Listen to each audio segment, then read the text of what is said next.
We're here on the campus of DePaul with MouthpieceSports.com, and we've got questions from our live studio audience for our panel of experts. Well, earlier you said that you guys don't think that you can actually coach boys because you don't think they actually listen to you. Well, according to our speaker last week, Coach Wainwright, he told us that coaching has to do about selling your plan or your philosophy. Do you think it is possible for a female to sell her plan or her philosophy to a bunch of boys and have the boys believe in them? Great question. I coached boys for high school, and I think you just have to, I don't know if it's necessarily you have to sell who you are to them, but I think they're looking for that more than a female athlete is looking into that. And I think it definitely can be done, but you have to have a strong personality. You have to believe in yourself and what you stand for. And I think when that happens, they eventually will believe in that too. There is a certain platform that you're coming from as a female addressing an audience of males. And I think once you understand that and can recognize that, then the content that you're coaching really comes out, and so you do have to be aware of the audience that you're teaching to. I think it depends on the coach, if I might add something to it. I played basketball at UT Martin, where a young lady named Pat Head played basketball, who you now know as Pat Head Summit or Pat Summit. And I promise you, Pat Summit could coach men's basketball. She could coach NBA basketball. She's got 8 national championships and an unbelievable amount of respect from her peers. And not that every coach would have that kind of resume going in, but I think in selective spots, when we do get, say, a Pat Head Summit that takes over a men's program or a professional team, that'll then open the doors. And I think it's certainly plausible, and certainly there's many women's coaches that have that ability to coach men as there are men's coaches to coach women. Hi. I was just wondering, you talked about how players are kind of soft now and don't tend to compete as much as they used to. And I've noticed that a lot of parents kind of have a sense of entitlement, and they want a lot of say in what their kids are doing, and they kind of baby their kids. And I was wondering if you guys noticed that, or if you feel that's kind of contributing to that with players. No, that's a great question. And the key word, at least around the athletic department at the Latin School and previously where I coached, was toughness, level of toughness. And this could go towards girls and boys. Being able to compete at a high level, regardless of who's in the stands watching you, your parents or former coaches, your friends. And when the going gets when the match is on the line or the game is on the line, are you able to stand up to all the pressures outside?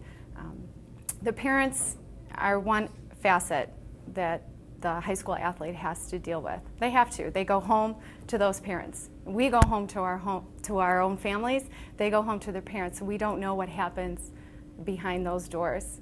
So they have to deal with a lot of pressures coming from their coach and coming from their parents. We don't exactly know what happens behind those doors. But the key thing for us, I guess, as coaches, and I probably speak for these two, is that you want to teach that level of competitiveness and toughness so then it won't affect them later when they're with their parents. Now, if they change personalities or their parents tend to baby them more, sure, that carries on to the court because then they react differently to their coaches.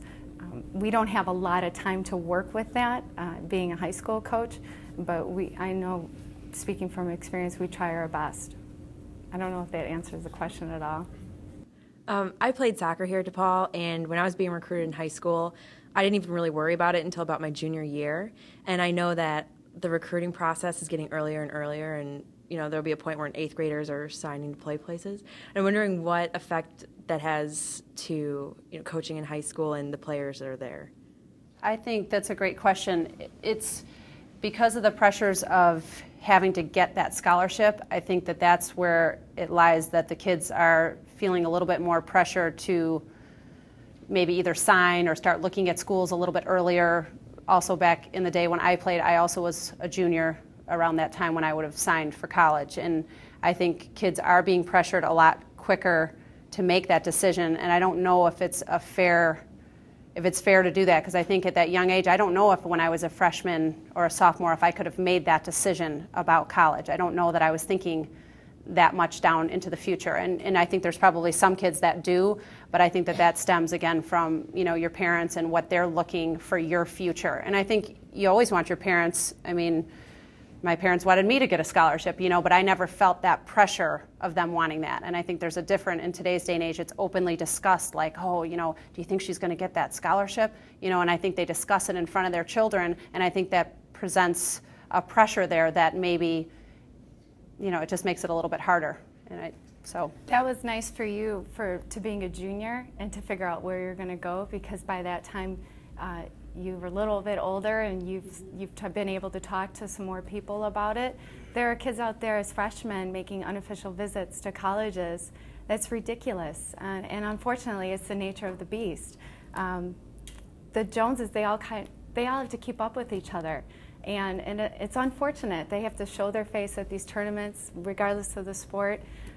These kids take notice who's in the stands watching them at such a young age, but it may not be the kid. You're right, it's probably the parents, and the parents are saying, boy, we got to get on the stick here. We got to start visiting all these schools at such a young age. Think about when you're a freshman in high school.